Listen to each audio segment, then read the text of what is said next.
Can you believe it? 40 weeks ago, we started this podcast, and here we are without a season and on the brink of a frickin' lockout.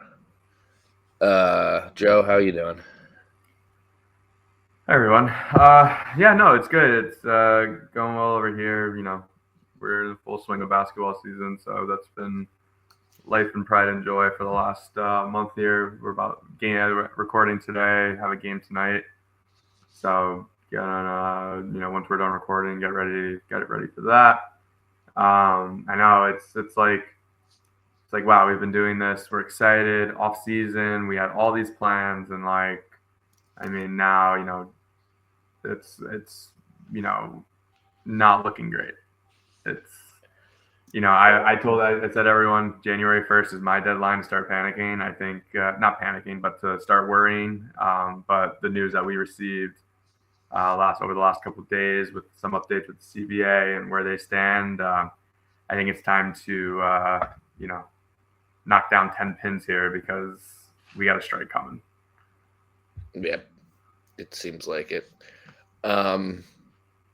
Not much really to get into before we'll start talking about the CBA again. As we just go yet on another day, another 24 hours in the life of a freaking WNBA podcast, I guess. I know we're a Connecticut Sun podcast, but there is no Connecticut Sun without the WNBA, and right now there's no WNBA. So let's get into the CBA talk again. Hopefully, we do have some updates though, which is good. Hopefully, you guys are interested in this stuff, or at least are fed up like us and want to see some action, and some stuff is happening. So, first big headline: WNBA players nearly unanimous in vote to authorize strike if necessary. The WNBA announced that 98% of participating players voted to give a union's executive committee the authority to, quote, call a strike when necessary, with 93% participation across the league. I wonder what 2% of the committee or of the Players Association, it was like, I don't want to strike, or they were just like, we don't want to be 100% in. I don't know if that was strategic or whatever. But I wonder who if it was one or two players. And then with 93 participation across the league, I wonder how many players they actually could sample and vote. Yeah, I don't know. And poll. Whether it's like, is there players that like don't get a vote? Is that why? Or is it like, I just assume it's like not get a vote, but they're saying like, I assume that's player, like the rest of the league. And I assume it's like when you do a poll for like anything, it's like you're sampling as much as you can, but you're not getting everything because like a bunch of players are overseas and you're not getting everyone to respond. So I'm sure 93% of the people that answered or that they asked. So it's still a good percent of the league is like, yeah, fuck yeah, we'll strike. Or we'd be behind the players. It's a negotiation tool. It's kind of, I think it's kind of, from the player side, it shows unity, like that they're all together. Yeah. Like they're putting their future in the hands of the 7 players. And those players, we talked about it before. It's Neko Bumake, Kelsey Plum, Nafisa Collier, Brianna Stewart, Aisha Clark, Elizabeth Williams, and Brianna Turner. So you're talking about people who have been around in the league for a while, smart individuals, like they're putting out the trust. I'm sure that committee member is still like working with the players. They're all hanging out with each other, the majority of them at the Unrivaled seasons, the Unrivaled camp. Like I'm sure they're talking. I'm sure they're, bouncing back and forth. But it really shows like a line of solidarity with the rest of the league that they came to this vote. Again, it probably leans towards that, we're going to head for a strike. I know games don't start technically till May, so there is that wiggle room there, but it's the idea that, this is even presented as an option now, that they're saying, hey, we're ready to go to strike if we have to. Yeah. Yeah, and if they voted like 60%, they wouldn't have leaked this information or gotten it out there because the league would have been like, oh, okay, we have leverage. So it's definitely good for the players that everyone across the league is behind them, behind the Players Association. For the league's response, they said, we acknowledge that the players' right to authorize a future work stoppage, and we strongly disagree. The current state of negotiations, with fundamental the WNBA-PA's characterizations of the current state of negotiations, which fundamentally misrepresents the ongoing discussions taking place at the beginning, the bargaining table. The WNBA said in its statement, it's difficult to understand the claims that the league is resistant to change. The league added, citing proposed salary increases and a new uncapped revenue sharing model tied to the growth. But they're not. They're like, yeah, we're giving them so much, and then they're not saying why they're upset. It's like saying, hey, I gave this person a house. Why are they complaining? They have no heat, no electricity, and no plumbing. It's so stupid. Yeah, I'm surprised Silver hasn't stepped in already. I'm surprised that the NBA is not getting on top of this to be like, what are you guys doing? Like, we have to figure out, what a compromise looks like at the end of the day. Because I don't know if I can't remember if I mentioned this last week, but the players are saying we're just getting started negotiating. The league's like, oh, we're coming down to the final stretch.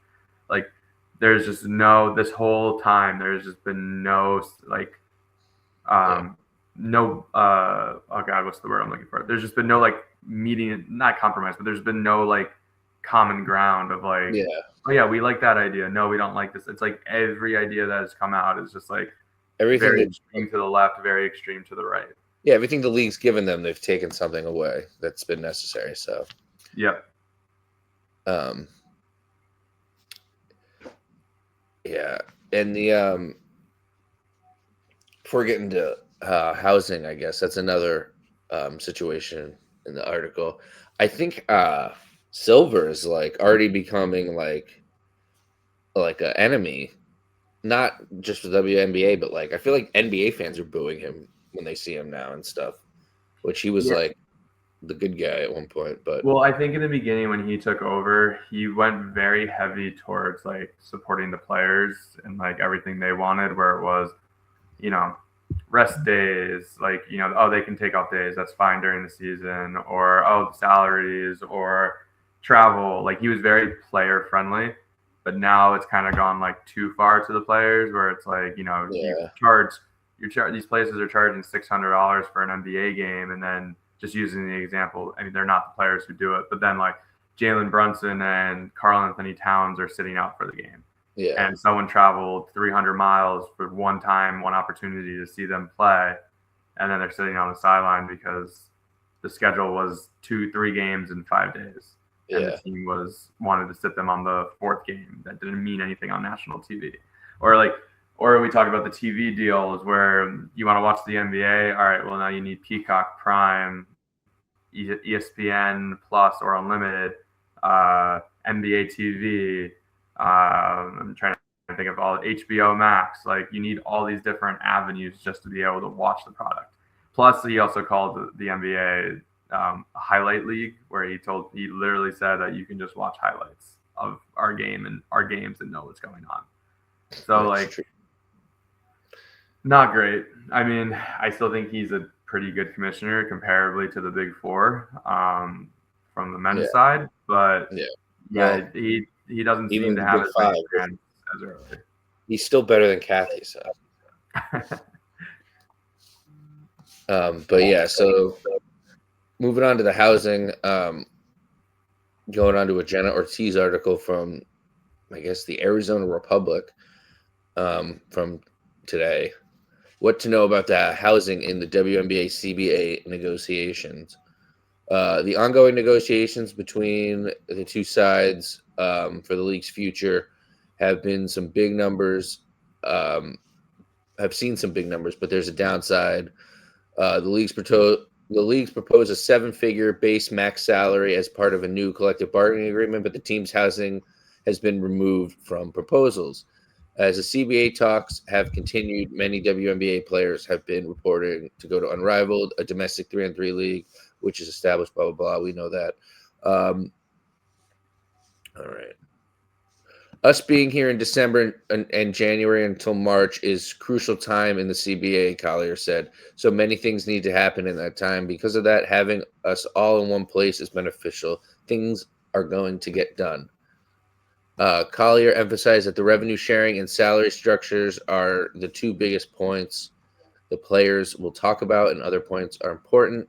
How NBA housing works. Since the first CBA in '99, the WNBA is required to provide in-season housing from regular season through the playoffs, in addition to training camp accommodations. The last CBA didn't have a set limit for what teams can spend on housing, but it obviously a massive financial undertaking. Players can either choose to live in team-provided housing or receive a monthly stipend. The majority of players rely on team housing rather than choosing the stipend per ESPN, given how often WNBA players move, whether it's playing overseas or training in a different area. It's not surprising. The stipend varies, but on the best on team market. The Mercury's estimated stipend is $1,471, making the seventh highest of the 12. The Golden State figures were unknown from the report, it says. New York had the highest cost of living. Stipend was $2,647, while Vegas was the lowest at $1,177. But lose that quick there. However, teams can still spend more than the stipend limit to secure housing, but housing has to align with what's allowed in the CBA and can't be excessive. If a player wants to upgrade housing, excuse me, she can pay the team the difference in cost. The accommodations can extend into different off seasons as a player who are rehabbing an injury. The season can live in a team provided housing. Players who are paid to market the team during the off season can also exercise the option. So that's a lot of information on what used to happen. A lot of good stuff. There's a lot of things you would think the old league wouldn't have that you would think the new league would have, but no. The old league provided housing. They would give you money if you didn't want to have if you wanted to live somewhere else that the team didn't provide, which obviously, like they said, made less sense because you move around a lot in the W. But I'll let you catch up, and I need to cough. So yeah, no, I'm interested how this one plays out because, like we said, the turnover in the league is still very high from team to team, year to year, especially with the shorter contracts. So I do think housing's still a very important talking point. I mean, you look at other pro sports, like I'm sure they have the stipends and something for the players. Obviously, they're not providing them full housing because obviously they're making more money and can do their own rent apartments near the facility, buy houses when they have their families. You know, you think of some of the football players. I'm just thinking of like Kirk Cousins when he got traded from Minnesota to Atlanta. Like, you know, some players are lucky like that with endorsements and deals and all that. But it's got to be something. I don't know. I mean,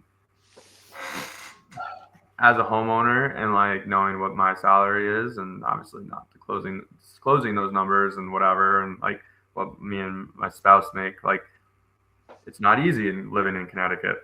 You know, I mean, yeah, bills are paid, all that good stuff, but like I'm not doing a lot of the fun activities I was doing even a couple of years ago just because of housing.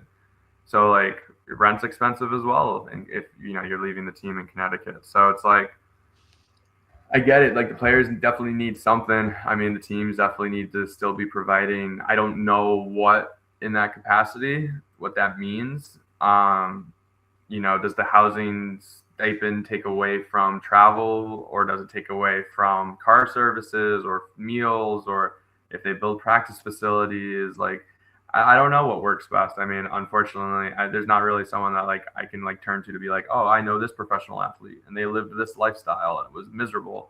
They were in hotels all the time, or you know, a small apartment because that's all the team allowed. Like, we don't really have that knowledge to know, but it's definitely there's got to be something. I'm just not sure exactly what that something is at this point, because if the salaries are increasing, I understand the league side of it being like, figure it out. You're making more money now. You can afford.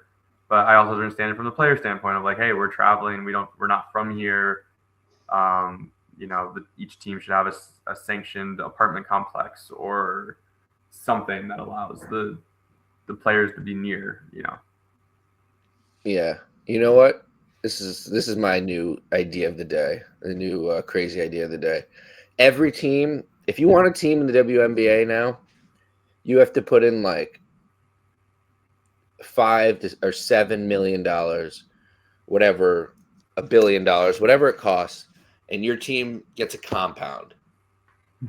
It's got it doesn't have your arena because every arena is probably already set, but it's got your practice facility, it's got your mansion or apartment complex, whatever. In my mind, it's a mansion that everyone lives happily together as a team, but it's probably an apartment complex everyone lives separately in. But it's got like fucking training facilities, like gyms, whatever. You build a fucking complex. You have everything there. Put all your money into it. Make it nice. Make it like a campus, and then fucking every team has that, and you're fucking sick. And players want to come to you like a college. And who can have the better ones? Yeah, I mean, the only downside thinking that is that a lot of these players are at different parts in their lives. Like some of them are married and with kids, others are young, individuals ready for nightlife, hanging out, different lifestyles. So like, You don't have to live there. It's that's just true. like That's true. it's just if you're using the stipend stuff. I'm just saying you can live wherever you want, obviously. But at least each team to have the option of having You would still come in, drive into the campus, and fucking work with you, and you'd all be on your team. You'd eat together. You'd go to your fucking workouts together instead of like going to a gym and playing with fucking children during a birthday Look party. at send the email before someone takes your idea into negotiations. Party mansion. I mean, housing mansion. Um. Anyway, so it says why housing is important, or not why housing. Where was I? Why housing works, we know that. Oh yeah, why housing is important, we know that as well. Do other leagues provide housing? Housing is not provided for other sports. NFL provides housing during mini camps. NBA reimburses players for housing costs after a trade. The MLS teams have has some discrepancy funds that can be used to support player lodging, even though housing, I guess, but it's not a requirement. The NHL actually prohibits teams from paying off-season housing and market. Both G League and minor league baseball players are provided housing, which is good. For other major women's sports, housing is a key topic. Professional women's hockey players receive a fixed stipend that begins with $1,500 in 2023 and is raising by $100 per year. Athletes Unlimited provides housing for all players in its softball, basketball, and volleyball leagues, as does Unrivaled. The National Women's Soccer League team have historically provided housing. The newest CBA ratified in 2024 phases out that requirement by 2027, with some stipulations for players whose salaries haven't risen to specific levels, or players for levels who will play in more expensive markets to continue to receive stipends. And what can happen if housing isn't included in the CBA? It is not prohibited.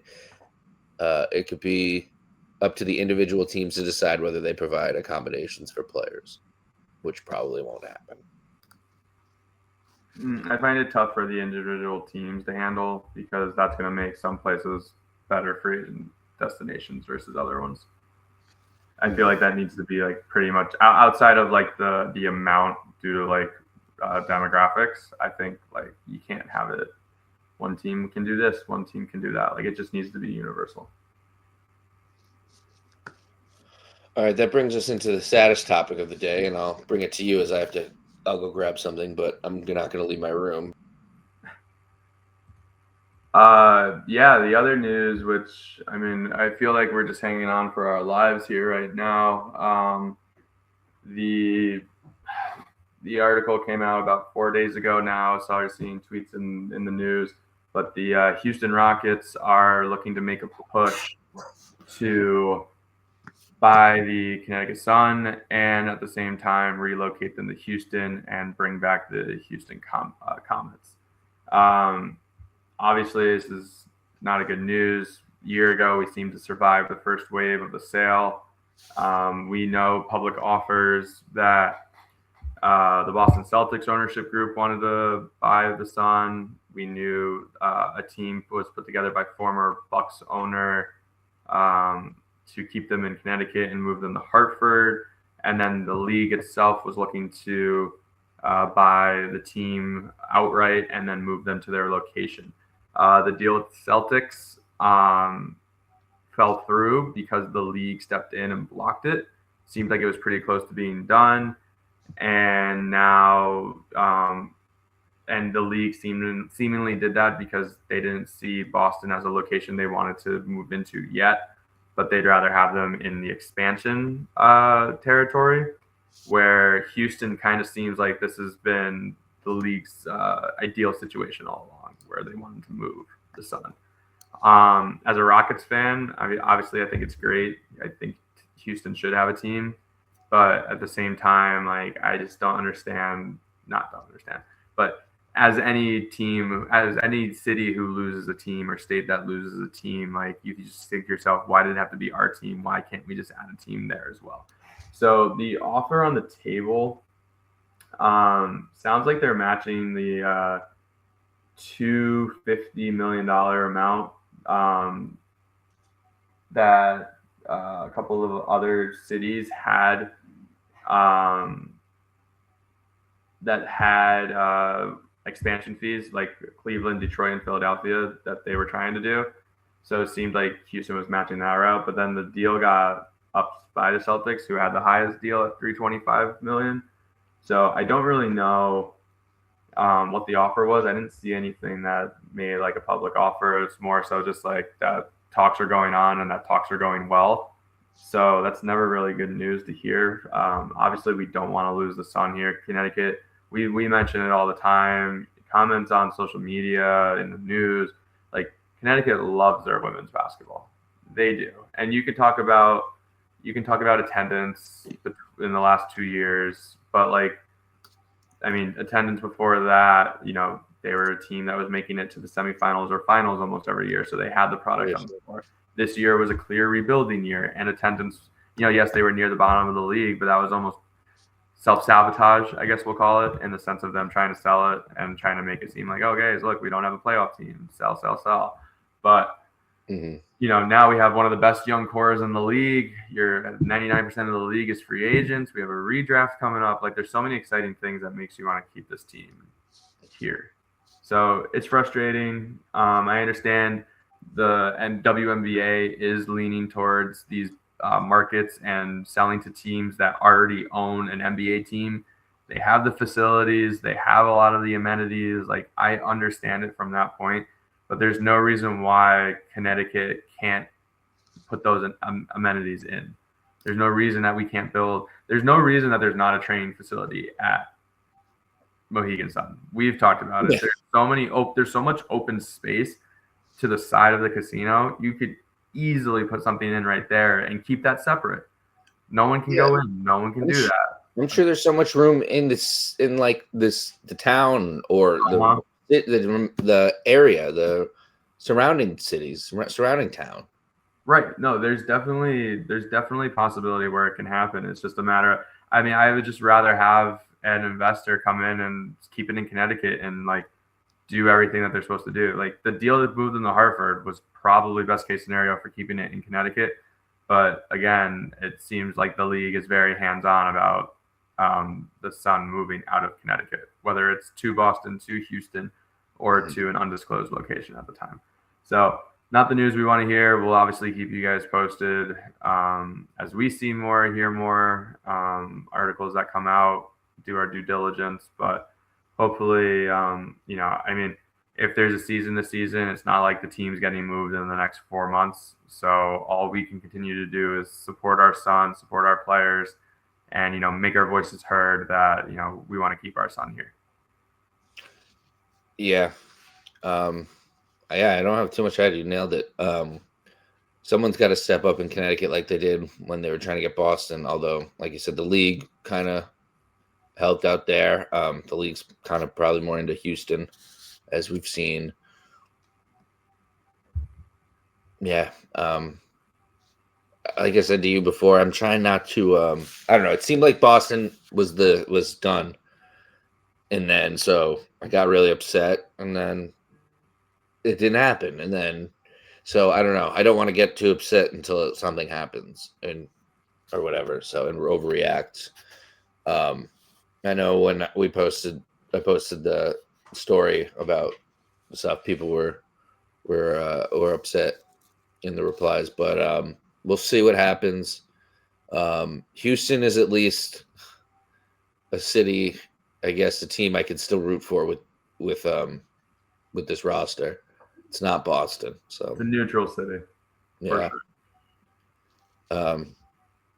And we got a friend Scheller who lives there, so we can always go visit him and watch some games. But yeah, I don't know. You have anything else to add to the freaking Houston? No, it's What do you more. think, what do you think about their owners as a Rockets fan? I mean, since and I'm awful with names, but it's Tillman Fertitta.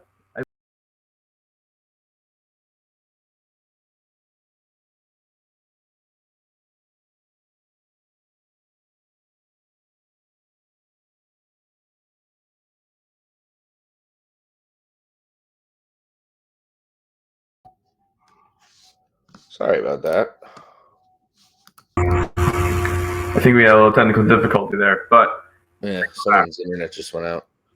yeah, I had no idea because everything else still works. So Tillman Fertitta, we were talking about the owner of the Rockets. So far, since they've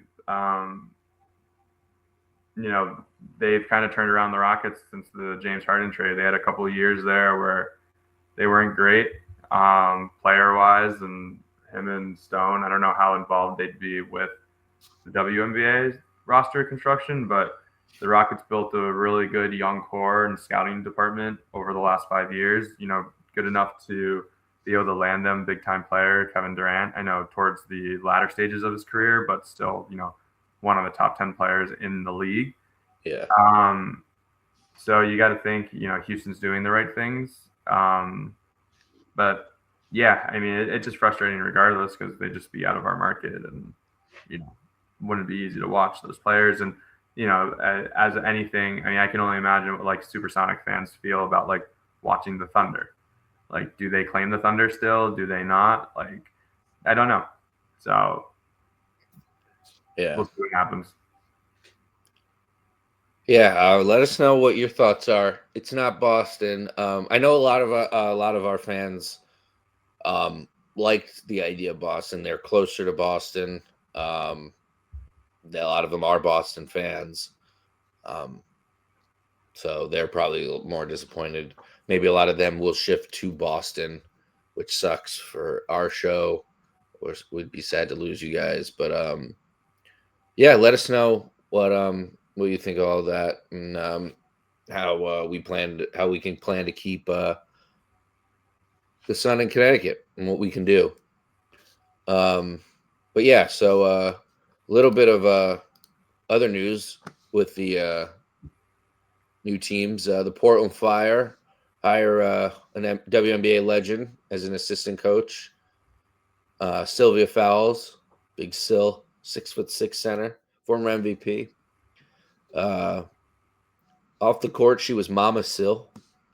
She was presence who loved to work with younger players and help develop future stars. Now, for the first time, she'll be Coach Sil. She works for the Portland Fire, so congrats to her. Gotta love when WNBA legends give back or have the opportunity to mold the next generation. So super cool hire from one of our expansion teams here. Yeah. Anything else you want to touch on? The only other headline was about Sophie Cunningham talking about OnlyFans. So Got good old Sunday conversations. yeah. So whatever you got, or we can go into our fun little activity. I think we go activity. I think we're on good pace here. We are filming on my work lunch break, so I will have to run out at some point here, but just to make sure everything's staying afloat. But yeah, let's do a redraft. I was kind of looking up the rules a little bit to see if there's anything specific with, because most of the information is only with the Warriors, or the Warriors every time, Alex, with Golden State. So last year, when a player was taken from a team, they could not take a second player from that team. So they were able to have to take one player from each team in this expansion draft. I think because we have two teams, I mean, obviously, there's only 13 teams to pick players from. So I believe what we should do is, if I take a player, let's say from Chicago, just because the first name I saw, you can't take a player from Chicago until we go through eliminating all the other teams. I don't know. Okay. I don't know how it's going to work. Yeah, I only did it where we were each picking one player from each team. So I did top two from each team. Oh, fantastic! Then let's do that. Okay. I could figure it out if you wanted to keep going, but no, that's fine with me. Because again, I was just looking to see if there's any kind of things. All we know is the 5 protected players. There's really Are we taking from the Valkyrie? Is that a thing? Yes, we can pick from the Valkyrie. Okay. Yep. I'm just writing it down because I don't want too many tabs open. I got to close mine. Yeah, I've been closing tabs as we go too to make sure I can focus on the rosters. Yeah, so we're picking 12 players right now. That's fine with me. We can keep still doing. I can only pick one from one team. You can only pick one from one team. That's fine. Yeah. Do you have a coin? Because I don't really have a coin. Yeah, I can grab one. I have one right there. Because then that way we can flip the coin. Who gets the first pick? And then I think we're just going to alternate. I don't think it's going to be snake. Yeah, alternate. As well. So whoever gets first gets 3, 5 going through. And then the only other thing I could think of, I mean, positions don't really matter because you can grab who you need, how you ever want to build your roster. Yeah. So I'm very interested how you came across your big board, because it's for those listening more so than watching, we are using the article from Kevin Pelton, who predicted his protected players. So we're using that as a reference. But these aren't obviously things. Maybe players get protected. We can do some little, like Tom McShay and Mel Kiper redraft 2.0, 3.0 going into the actual expansion draft. All right. How much time do you got until lunch break?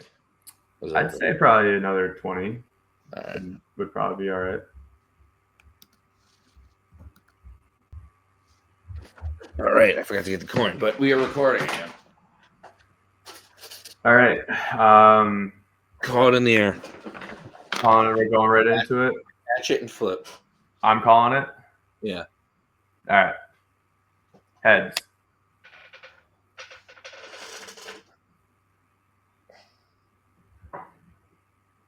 That's a tails. Your logo is blocking it, but I believe you. There we go. Can you see with the first pick, you are on the clock. I don't even want the first pick. Can I defer to you? No. Shit.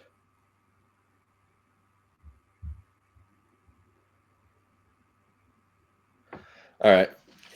I'm just trying to think who you would want.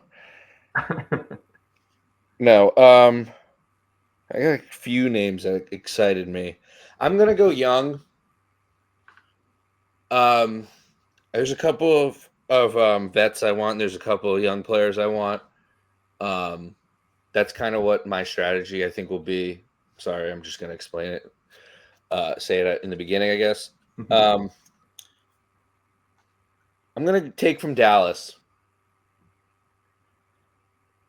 I'm sorry, Lee. I'm not going to take you. You were my backup plan, but I am going first. I'm going to take Zaza. That's going to be my guard. I really liked what she was doing in her rookie year as one of like 8 guards taken in the draft, especially behind Paige. So I'm going to take her to start. I think she has a Interesting. very bright future. I kind of looked at this too. I have the same boat as you, where it's like, okay, there's got to be a definite mix of low income players, high value players. You're kind of looking at players who maybe in a smaller role, you're like, okay, maybe they could be something bigger, right? So I'm actually going to lean in. I was shocked you didn't take this player first. She just won a WNBA championship, and she was one of the leading scorers coming off the bench. I'm going with Dana Evans. I have her. She's listed, but yeah. I think she could have the same kind of impact Veronica Burton did, leaving Connecticut and going to Golden State in a larger role. Yeah, her 4th year and her 5th year, she could definitely become a star. I just wanted to, I could see that leap happening. I took Zaza and have her whole career ahead of her and see the potential there. I don't dislike it. She's definitely on a short list of the top players, I think. All right. So now it's like there's some teams that I like 2 players. So do I just wait for you to take one of them?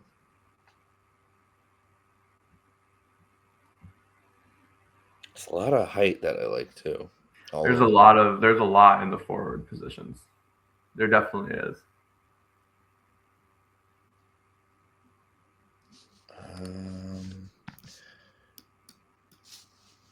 I'm gonna take.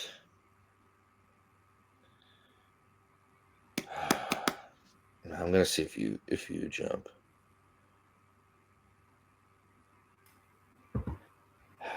You know what? All right, I'm gonna take from Los Angeles. Ooh. What is that?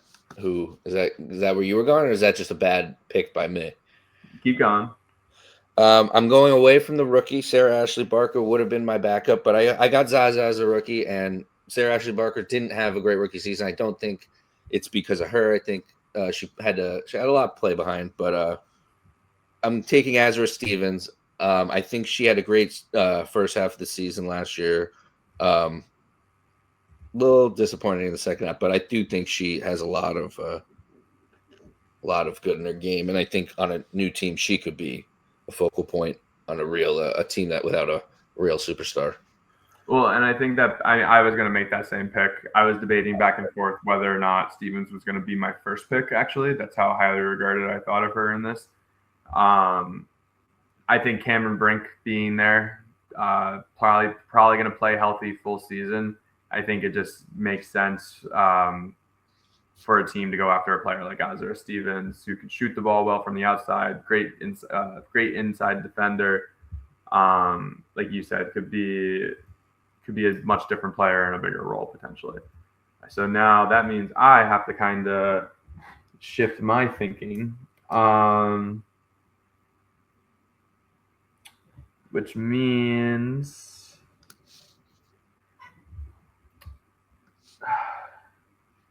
thinking big picture, right? You're trying to grow the league, you're trying to grow the team. Probably someone who would go later in the draft potentially, but I think from a marketing standpoint, from a new team in the league, you probably want someone on your roster that is recognizable and people already has a following. So I'm going to go over to Indiana, and I'm going to take Sophie Cunningham as a 3-and-D potential player and someone who is outspoken and tough-nosed defender. So build some personality on your roster. All right. I only wrote one person down for Indiana, and it wasn't her. So I'm glad you went there. If I let you have two players from a different team, can I take two from somebody else? No. So I have a forward and a guard.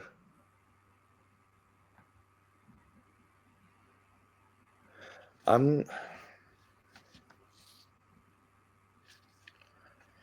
I'm I'm gonna double up on big experience. I'm gonna go to New York and take Emma Mieseman. I think she's got some years left. I think if you're gonna bring in some fans, you're gonna bring in some passion to this team. You want to win some games. You want to bring in some experience. You want to bring in some players who have won before. I'm gonna bring in Emma Mieseman. And I can see with Brandillo being the head coach. Oh, well, Portland. I don't know what team I have. Oh, did we say what team I have and what team you have? Not that it matters, but not that it matters. No. Yeah. But if I had Rondello's team, that could make sense. If Rondello is looking for someone who she's already worked with and knows what she can bring, like, yeah, no, that piece makes sense. I know I was gonna let you. You've taken the two bigs here. I think I then am going to keep building my backcourt here. I'm going to go to a team which I think once the lockout's over is going to go almost into a full rebuild. They have a very high draft pick. They have a couple older players here that they are not protecting. I'm between which one it could be. Two players are Erica Wheeler and Brittany Sykes, bringing in some veteran presence in the backcourt. I think, though, that Sykes makes the most sense here as she's coming off an all-star season. She can be a go-to scorer. So if you're putting a roster together and, you can't have four scorers on the floor potentially, like, she's someone who can get to the line 18 points a game. We watched her dominate Connecticut once, and, we got to see, I think we saw her play twice this year live. So, so with my third pick going, Brittany Sykes. That was the only player for Seattle I wrote down so far, so gonna have to come back to that later. And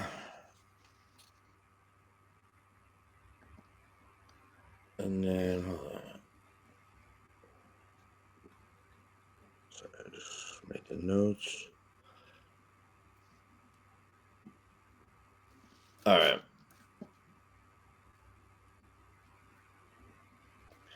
All right, so you have Sykes, Evans, and Cunningham. I have Zaza Stevens and Mieseman. Mm-hmm.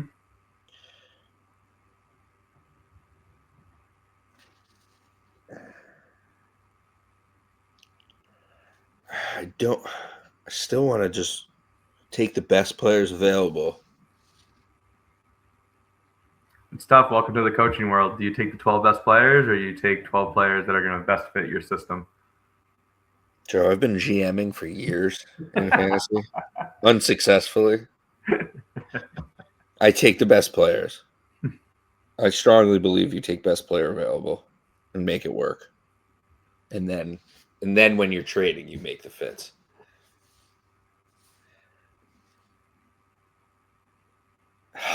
These players, I want both of them.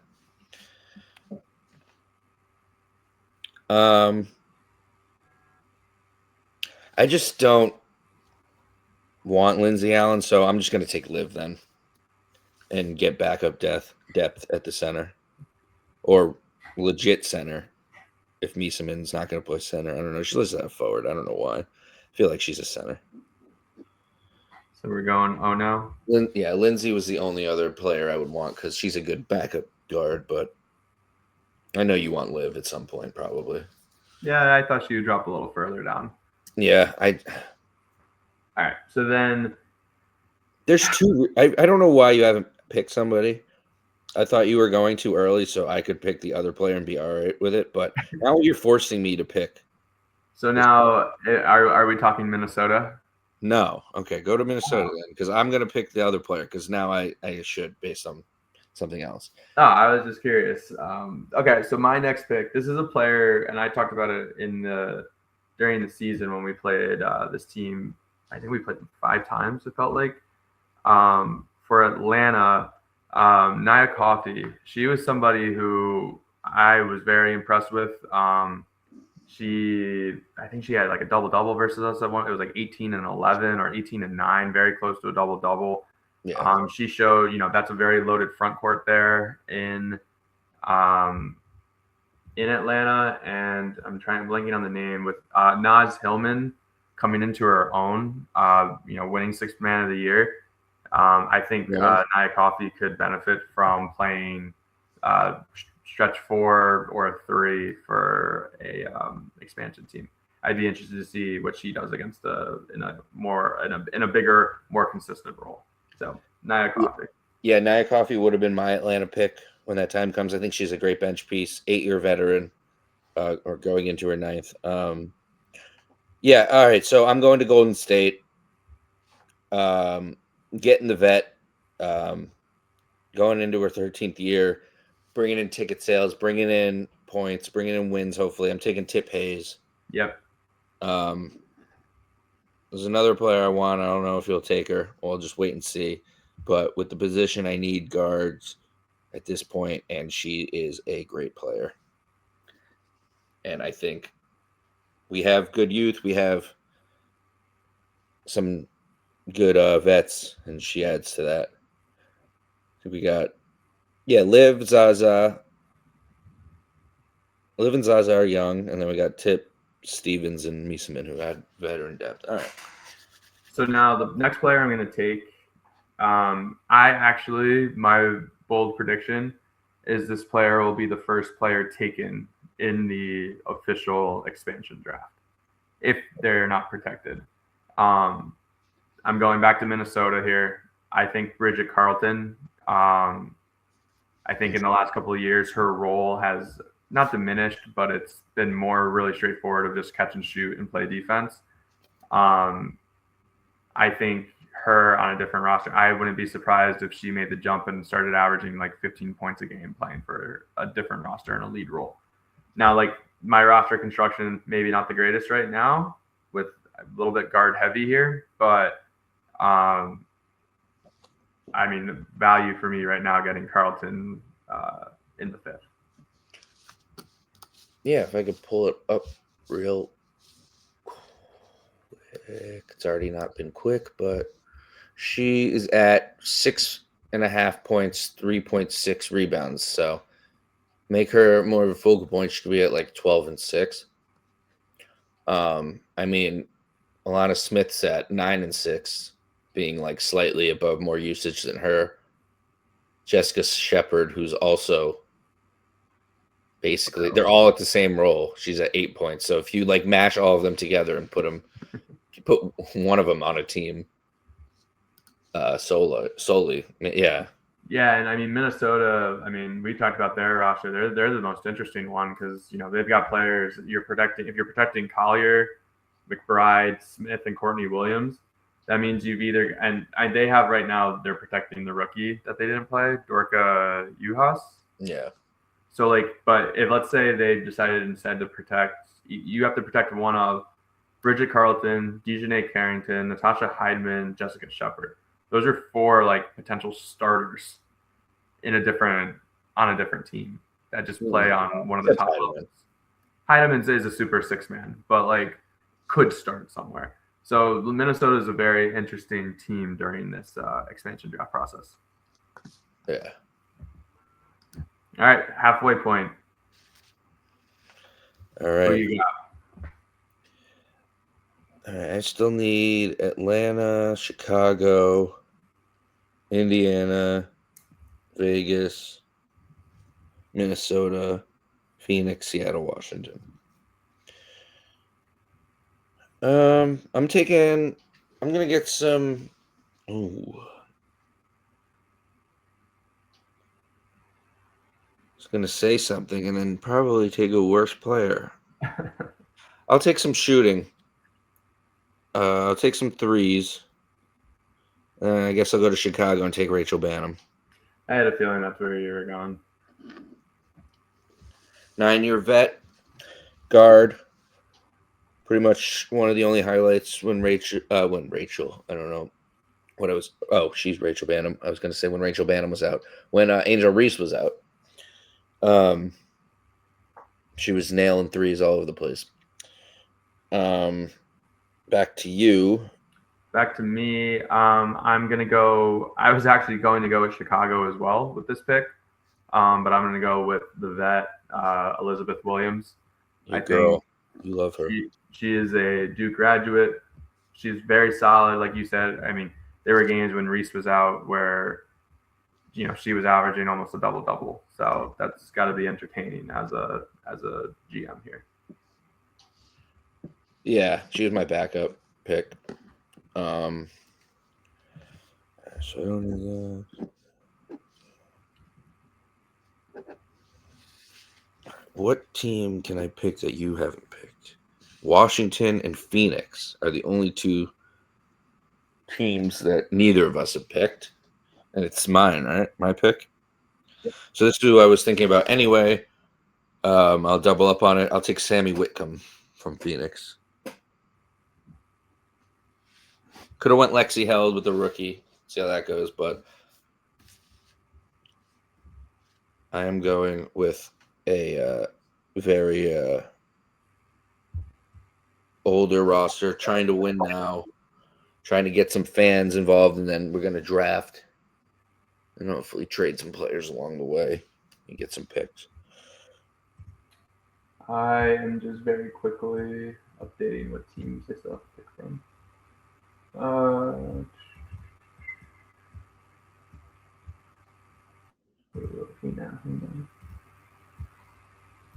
right. So I'm looking at needing. Let's see, there's 6 picks left, so I need to pick. Honestly, I know now that I can say it since you did it, I actually think Phoenix is the one team that I'm not going to make a pick from. I just looking at all the rosters and the availability. What do you mean you're not going to make a pick from them? Because you only need 12 players. Oh, okay. And I guess I won't pick from Washington. There'll be one team that you don't need somebody. So, we'll just pick 13 players and then whatever. You want to just pick one from each team? Yeah, it's no point not to. And then you can make a camp cut in a year, in a month or whatever. All right, so I'm going to go back. I think the league is trending in being a wing guard kind of league outside of. And rosters might expand anyway with the CBA. Also true. But do you try to match up with Asia Wilson, or do you try to be better in the positions surrounding Asia Wilson, right? The guards around her in your quest to try to beat Vegas and, the most dominant player we've seen in the league. So I'm going to go with another athletic wing here, going back to the Sparks, and I'm going to pick Ray Burrell. Good, solid role player. Can probably be a good, solid role player here as well. It's a good pick. Sonia Fagan was the other name that kind of stuck out to me for the Spark, but They don't play her much. They don't play her much, so we really haven't gotten a big taste of what she could be in the league. Is Katie Lou Samuelson alive? She tore her ACL. Yeah, but early, first couple of games of the season, I'm pretty sure. Yeah, I think it was before the season, or maybe in preseason. Yeah. I don't think her last game was in 2024. I'm gonna take Dom Malonga. All right, then I'm taking Pidge. Ooh, they protected her at the last minute. I don't know why they're protecting why they ever protecting Nika Mule.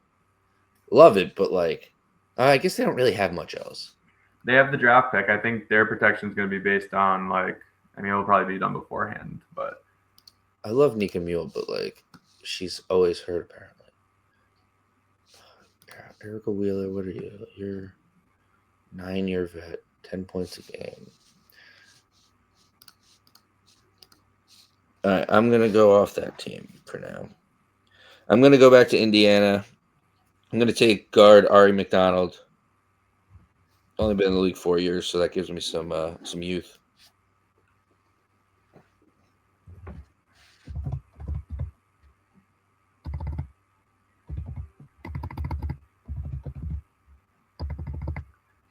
I'm trying to figure out why I can't look up this player's stats, and I was stuck on it. There we go. My next player, going from taking from New York as well. I'm going to go with Isabel Harrison. Okay. Just another vet in the building. Length, 6'3". Taking her away from Cloud. It's fucked up. Sometimes the league is heartless. Yeah. My backup was going to be Sabali. But yeah, she was one I thought as well. 6'5", only 2 years in the league, can get better. But yeah, Harrison, I like her off the bench.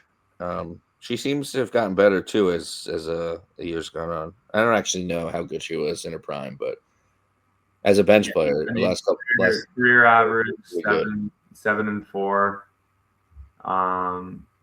What was she last year off the bench? And I feel like in 6 minutes she would play pretty well. Yeah, I don't really have. Let's see if I can find it. Quick access. I mean, yeah, she was playing at points in the season, and this was before Mieseman came in. But yeah. She was playing minutes a game, 4.9 points, 2.6 rebounds. So we can see new same face, new place type situation. I'm going with another younger guard from Washington. Between Jade Melvin and Shug Sutton, I'm going to go with Shug Sutton. I like it. A little more scoring.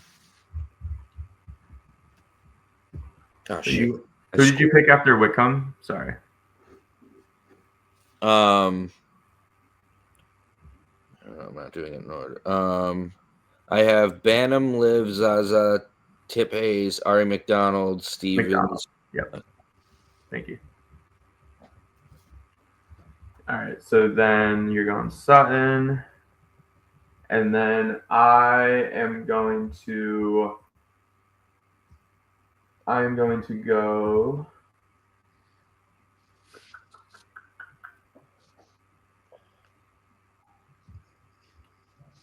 to a player that is an interesting younger player to me as well. I am going to go to Dallas. And now I was waiting to see who you were going to go with because I thought the conversation I was going to have was going to be Quinterly versus Zaza. Mm-hmm. But I think I'm adding this player into the mix. Played very well. Haley Jones, going to draft her as somebody, young player, again, big guard, can defend. 7-3 last season in her role in 28 games. So I think that could be a potential landing spot. All right. What do I need? I need Vegas, Atlanta, Minnesota, and Seattle. I'm going to take DJ. Even off the foot injury, only 4th year. She's going to come up. Single, going to be a dominant year for her. She's got something to prove. Give me DJ. Off the injury, off the breakup. We know what she's about, so don't need to explain much more. Plus, that was your first favorite player. Exactly. From the moment we stepped into Mohegan Sun Arena. All right, so that leaves me with 3 spots, I believe, unless I miscounted one. 3 teams. I might have miscounted one, so I'll have to figure that out. But I have Washington. Yeah, you need Washington. You need Sun and the Mercury. Mercury. And then I'm missing one. Golden State. Golden State. You need Sun. I am going to mark off Golden State right now. And I'm going to go with another young guard. Oh, Now you- am I? No, no. All right. no, I'm not. I was gonna go with Carla Lede. I think the small lefty, late. She had a couple good games. Watching a few like highlights and like very crafty, creative. But I'm actually gonna go with Cecilia Zandaladinsky. So close. I felt it, and then There's towards no, the end, I lost it. there's no Zinski, but Zandalicini. Decini. I don't She's know why I said C. Italian. Come on, There's no you're K in Italian by there. marriage now. Cecilia Zandalazini. Cecilia Zandalicini, yeah.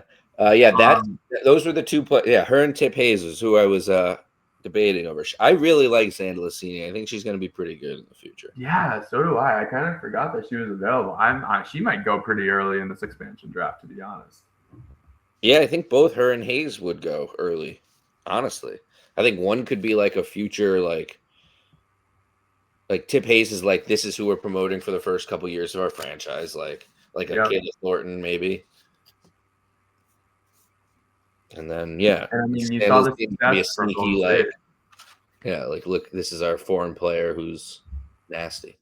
Because like her stats on the year, I want to see real quick. Good luck. There you go. She She averaged 10-3. can shoot threes too. She can shoot. She was tough. I remember in the playoff series, she was average. She had in the 3 games against Minnesota, she had 8, 14, and 14 in about 30 minutes. Like, no, that's actually like looking back, like Golden State. I thought like the Lynx might be the first couple players off the board, but like Golden State actually. They might take a couple of those role players. They nailed their expansion draft. They really did. I mean, we talk about eating crow on the podcast sometimes. Yeah, I've eaten crow for breakfast, lunch, and dinner after Where my did they draft. get Zandalicini from? She was drafted in the expansion draft from the Minnesota Lynx, I believe. Oh, nice. No, it's going back to 2017. That's the last thing I have it. Wait, she won a W. Wait, how is that possible? It says she's won a WNBA champion in 2017. Yeah, she was on the Lynx from 17 to 18. And then she again left in 24. Yeah. She left the league. That's why. Yeah, she was in the expansion draft. She'd been in Lynx and went back and then came back and then. Yeah. She's only 29. No, I know. But the experience, the 3 years threw me off. Yeah. And 3 years in the W, yeah. Oh, I was looking at the R next to it thinking rookie. What? On like the list because it's restricted free agent. That's what I was doing in my brain. God, it's been a day already. But yeah, so that's my pick. Zandalicini. All right, I'm going to take KB from Vegas. The forward, 6'1", 3 years. Yeah, that's a good pick. A lot of swagger. 3 titles to her name. Yeah, good bench piece. Really good bench piece.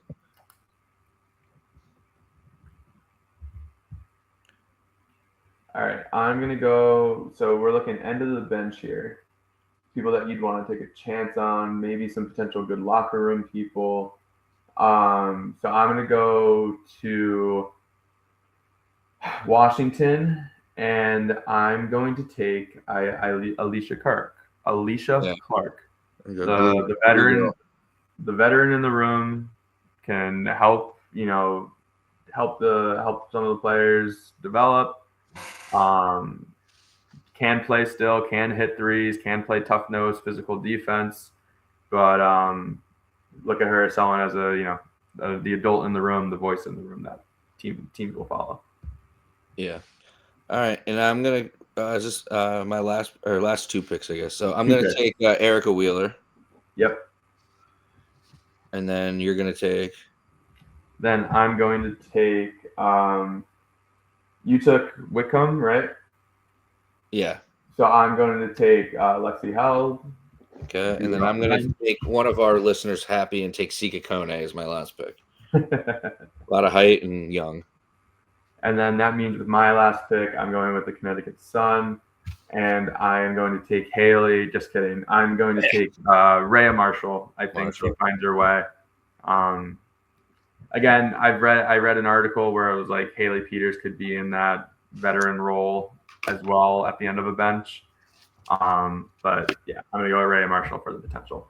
Yeah, I also didn't know who was more likely to get cut at some point and get signed, Lindsay Allen or Rhea Marshall.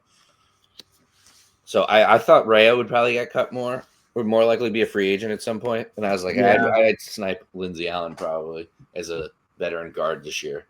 But That's also true. it's a Sun. I'd rather. I don't know because I think we might need Lindsay Allen more, but I'd rather keep Rhea because I think she can be good. Depending on what centers we get, like if we keep Liv, we can get rid of Rhea and live with it. No pun intended. I like that one. I didn't even mean to do it, but it was too late.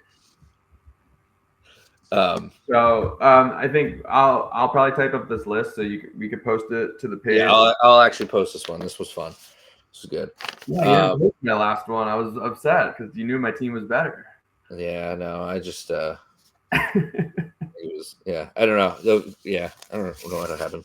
But no, this was good. I mean, this just more so like the exercise just shows like there's a potential of a lot of chaos going on just in the expansion draft. Like we're not even talking free agency or trades yet. Like this is, I mean, we're talking players like Azara Stevens, Dana Evans, Sophie Cunningham, Mieseman, Tip Hayes, like Bridget Carlton. We're talking champions. We're talking high level role players for the best teams in the league. Like, so I got Sika Kone, Rachel Banham, Livia Nelson-Adodo, Zaza, Tip Hayes, Ari McDonald, Kirsten Bell. Was that her name? No, that's it is. It is.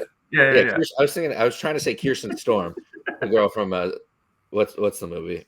The Disney Channel original. Oh God. Fucking Xenon. I got Azra Stevens, DJ Carrington, Emma Mieseman, Sammy Whitcomb, Erica Wheeler, and Shug Sutton. Joe, you have Nia Coffey, Elizabeth Williams, Rhea Marshall, Haley, don't call me Peters Jones, Cecilia Zandalicini, Sophie Cunningham, not going on OnlyFans, Dana Evans, Ray Burrell, or Bay Burrell, Bridget Carlton, Isabel Harrison without her second half, Lexi Held, Brittany Sykes, and Alicia Clark as the glue girl. That's it for this episode. I think we're both making the playoffs. I do too, but somehow the expansion draft's going to be like, yeah, that's not how it works, and you have to do a bunch of different things, and none of these players are available. Thanks, Brett Pelton or whatever his name was. Kevin Pelton. Damn. Yeah. All right. We'll see if there's an updated list at some point. See, it'll be fun to actually maybe we'll take a look back once players are protected that we sub out players. But yeah, I don't know. We still need a CBA. Yeah, we still need a league. So until then, let's fucking. You guys know where to keep. You guys know where to find us. Let us know. Let us. Maybe we'll do a poll to see who you guys would take first in an expansion draft. Maybe we'll throw that question out there. See who other people would take like first, or if they were able to make their own team, who would be players that they would be looking to add. It's been so long. I almost said keep shining. I was like, what the fuck is our motto? Bring the heat. Keep shining. Bring the fucking heat, guys. And keep us in Connecticut. Hopefully we get 40 more episodes before we're a Houston podcast. Thanks, everybody. Have a good also when we post this, have a good holiday for those who celebrate Christmas. I don't know if we'll try to do a post New Year, before New Year episode as well. But if not, happy holidays, Merry Christmas, Happy New Year. Thanks, everybody. Happy holidays.